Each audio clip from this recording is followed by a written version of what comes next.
तो यार हॉकाई का फाइनल एपिसोड तो देख ही लिए होगे। पर्सनली मैं अपना फीडबैक दूं तो इस सीरीज को लेकर मेरे मिक्स्ड फीलिंग्स हैं। कई सारे मोमेंट्स मैंने एंजॉय किए हैं और कई सारे मोमेंट्स ऐसे भी थे जिसमें कोई सेंस नहीं बनता है। हटाओ, पहले एपिसोड का ब्रेक डाउन कर लेते हैं और जो भी छोटे मोटे हिडन डिटेल्स थे उसके बारे में जान लेते हैं।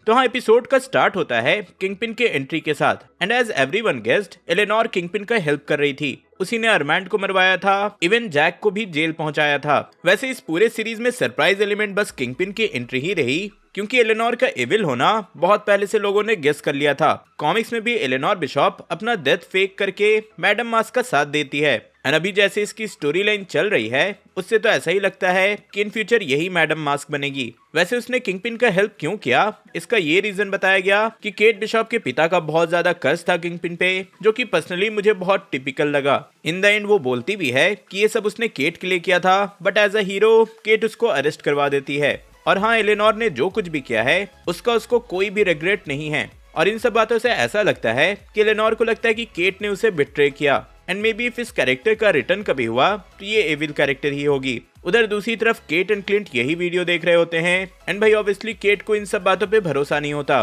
क्लिंट बोलता है कि उसकी माँ को अब हेल्प चाहिए क्योंकि वो खतरे में है। एंड फाइनली क्लिंट केट को अपना पार्टनर बोलता है, जो कि ये पूरी सीरीज एस्टेब्लिश करना चाहती थी। अगर वापस फिर से किंगपिन पे आए तो वो माया से बात करता रहता है एंड मेरा पहला रिएक्शन था कि भाई किंगपिन को क्या पहना दिए हो, लिटरली एक हवाईयन फ्लोरल शर्ट। सच में ये लुक मुझे इतना बेकार लगा कि मैं बता नहीं सकता।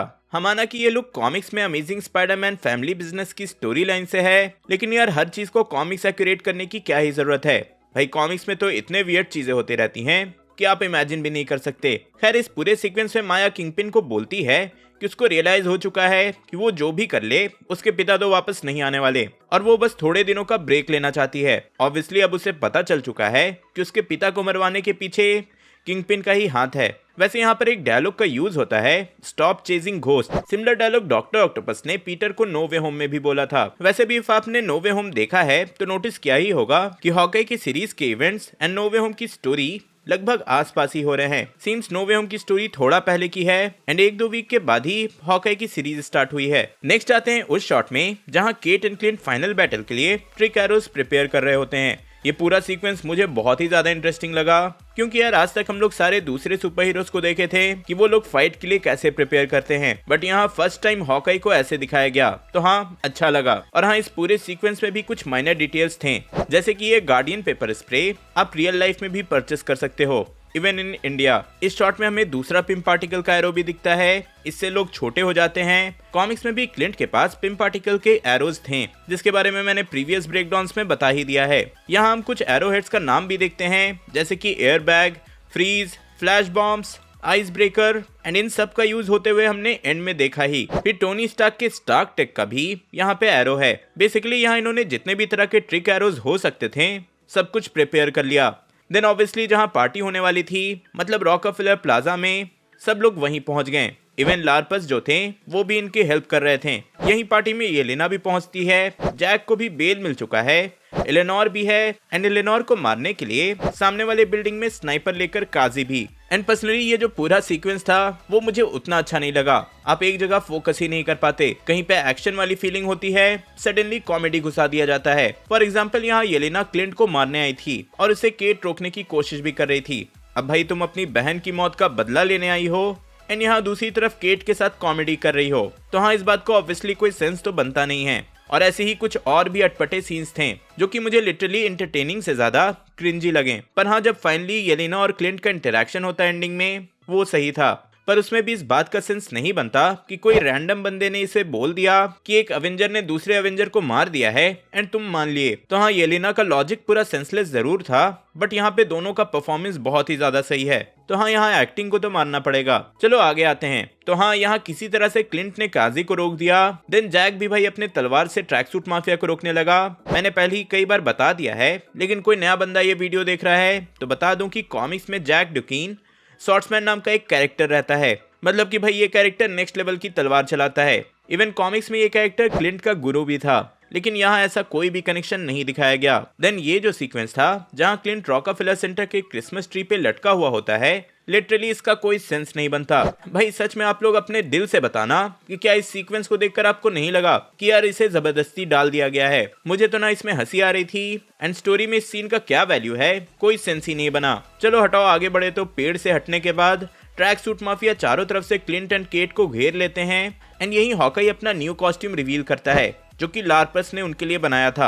अब फिर क्या ये लोग धड़ाधड़ अपने ट्रिक एरोस का यूज करने लगते हैं। पर्सनली बोलो तो ये वाला एक्शन सीक्वेंस मुझे बाकी के सीक्वेंस से ज्यादा इंटरेस्टिंग लगा। यहाँ पे केट पिम पार्टिकल वाले एरो का यूज भी करती है एंड ट्रस्ट अब्रो के ट्रक को छोटा कर देती है। वो पूछती है कि अब इनका क्या होगा, जिसपे क्लिंट बोलता है कि उसे स्कॉट को पूछना होगा। स्कॉट मतलब कि स्कॉट लैंग यानी कि एंटमैन। तो इन केस किसी ने ये डिटेल मिस कर दिया तो मैंने बता दिया। यहीं काजी एंट्री लेता है एंड काजी को माया रोक लेती है, हॉकाई को येलेना रोक लेती है एंड केट अपनी माँ को बचाने निकल जाती है जिसको किंगपिन रोक लेता है। अब देखो इन सारे सीक्वेंस में ब्रेक डाउन करने लायक तो ऐसा कुछ नहीं था। इफ कुछ डिटेल्स थे भी तो किंगपिन के लुक ने मेरा मूड खराब कर दिया। भाई सच में क्या कर रहे हो यार, वो गोवा थोड़ी घूमने आया है। माना लुक कॉमिक एक्यूरेट है लेकिन फिर भी एक वेल एस्टेब्लिश्ड कैरेक्टर के लुक के साथ ऐसा एक्सपेरिमेंट क्यों ही करना यार। वैसे इस पूरे सीक्वेंस में केट ने किंगपिन को रोकने की बहुत कोशिश की थी। किंगपिन उसे बार बार साइड निकाल दे रहा था और इस पूरे सीन में किंगपिन क्या केट के हरकत से मैं भी इरिटेट हो गया था।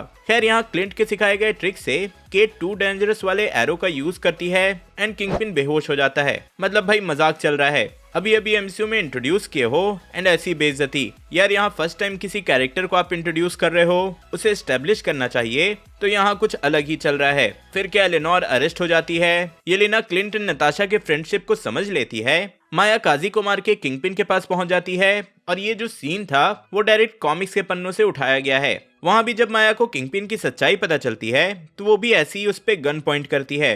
अब देखो यहाँ हमें सुनाया तो जाता है कि माया ने गोली चला दी है बट मैं श्योर हूँ कि किंगपिन मरा नहीं है। कॉमिक्स में भी जब माया ने किंगपिन को मारा था वो कुछ टाइम के लिए बस अंधा हुआ था और बाद में ठीक भी। लेकिन हाँ टेंशन मत लेना, यहाँ अंधा भी नहीं होने वाला। इसके आगे की स्टोरी हमको इको की सीरीज में ही पता चलेगी। ऐसे भी मुझे पता नहीं ये लोग क्या करने वाले हैं सिंस डेयरडेविल भी नो वे होम में कैमियो कर चुका है। र्यूमर्स है कि आगे शी हल्क की सीरीज में भी वो दिखेगा। बट अभी के लिए मैं इस सीरीज में किंगपिन के कैरेक्टर का ऑनेस्ट ओपिनियन दूं, सच में यार इन्होंने इसे बेकार कर दिया। जिन्होंने डेयरडेविल देखा होगा सिर्फ वही लोग मेरी फीलिंग समझ पाओगे। भाई फर्स्ट एंट्री थी, इस कैरेक्टर का डर बैठाना चाहिए था और हुआ इसका ठीक उल्टा। चलो आगे बढ़े तो कुछ और छोटे डिटेल्स हैं, जैसे कि क्लिंट फाइनली क्रिसमस पे अपने घर पहुंच ही गया। उसका ये फार्म हाउस हमने पहली Age of Ultron and Infinity War में देखा है। वो अपनी फैमिली से केट को मिलवाता है एंड यहाँ एक और मेजर कंफर्मेशन मिल जाता है कि क्लिंट की वाइफ कोई और नहीं बल्कि कॉमिक्स से मॉकिंगबर्ड नाम की एक कैरेक्टर है। कॉमिक्स में भी ये शील्ड की एजेंट थी, to be exact agent 19 and आप उस वॉच पे शील्ड का लोगो एंड नीचे 19 भी देख सकते हो। वैसे इस बात को मजाक मजाक में एज ऑफ अल्ट्रॉन में टीज किया गया था बट फाइनली यहाँ ऑफिशियली कंफर्म कर दिया गया। वैसे ये पूरा एंडिंग वाला जो सीक्वेंस था मुझे थोड़ा इमोशनल लगा, स्पेशली क्लिंट के लिए। एंड इसी सैडनेस वाले मोमेंट के साथ सीरीज खत्म हो ही रही थी कि भाई एंडिंग में इन्होंने पोस्ट क्रेडिट के नाम पे मजाक कर दिया, पूरा का पूरा म्यूजिकल ही सुना दिया। ऑनेस्टली मेरा एक्सपेक्टेशन था कि एटलीस्ट किंगपिन या डेयरडेविल से रिलेटेड कुछ दिखा देते, अंत भला सब भला हो जाता। लेकिन ये जो बवासीर इन्होंने एंड में दिया है मैं क्या ही बोलूं। ओवरऑल बोलो तो इस एक एपिसोड ने मेरे पूरे सीरीज का एक्सपीरियंस खराब किया है। ऑनेस्टली मैं इस वीडियो में बैठा तो था ब्रेकडाउन करने के लिए, पर क्या ही बोलूं, ब्रेकडाउन से ज्यादा आज फीलिंग्स निकले हैं। लिटरली जो लोग किंगपिन को जानते होंगे वो पक्का डिसअपॉइंटेड होंगे। फिर भी मुझे अच्छा नहीं लगा तो ऐसा नहीं है कि आप लोग को भी अच्छा नहीं लगे, सबकी अपनी अपनी पसंद होती है। तो आपका इस लास्ट एपिसोड पे क्या रिएक्शन है, स्पेशली किंगपिन पे क्या रिएक्शन है, कमेंट में जरूर बताना। वैसे मैं आज किसी को लाइक शेयर एंड सब्सक्राइब करने के लिए तो नहीं बोलूंगा। नो वे होम की हिडन डिटेल्स देखना चाहते हो तो ऊपर वाली वीडियो देखना एंड नो वे होम की एंडिंग एक्सप्लेनेशन देखना चाहते हो तो नीचे वाली। मैं जल्दी और नए वीडियो लेकर आऊंगा। टिल देन बी देसी बी नर्ड।